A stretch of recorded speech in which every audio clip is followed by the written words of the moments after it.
Robin Lawrence was with her 2-year-old daughter in Springfield, Virginia, when she was murdered. This happened back in 1994.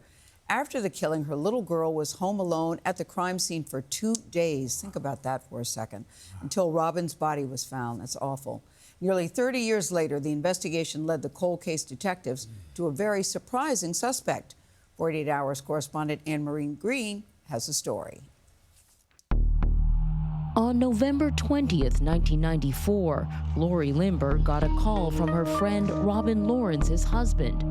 He was out of town and asked her to check on his wife, whom he had not heard from all weekend.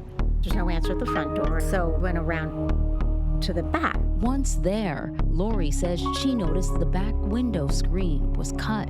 I had to climb in through the window. And Nicole comes, down the hall.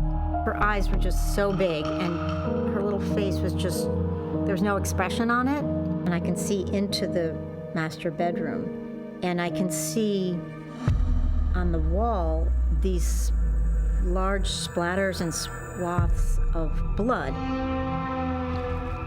I was terrified, and I went to call the police. Robin, a 37-year-old gifted artist and mother to 2-year-old Nicole, had been stabbed multiple times. Robin's sister, Mary wore Cohen's. The police asked, well, do you know anybody who had a grudge or something against Robin? And of course, the answer is no. The case would go cold until decades later, when DNA found on a washcloth led investigators to a suspect. Detectives Melissa Wallace and John Long were part of the Fairfax County Police Department Cold Case Squad, investigating Stephen Smirk.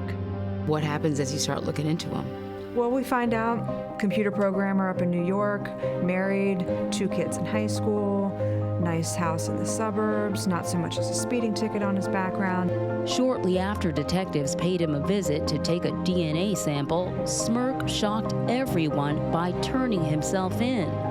But Smirk had another surprise in store. It was 100% intentional. I am a serial killer who's only killed once. Boy, that's what you call a tease. You can watch Anne-Marie Green's report. It's called Closing the Cold Case of Robin Lawrence on 48 Hours tomorrow night at 10, 9 Central, right here on CBS, and streaming then on Paramount+.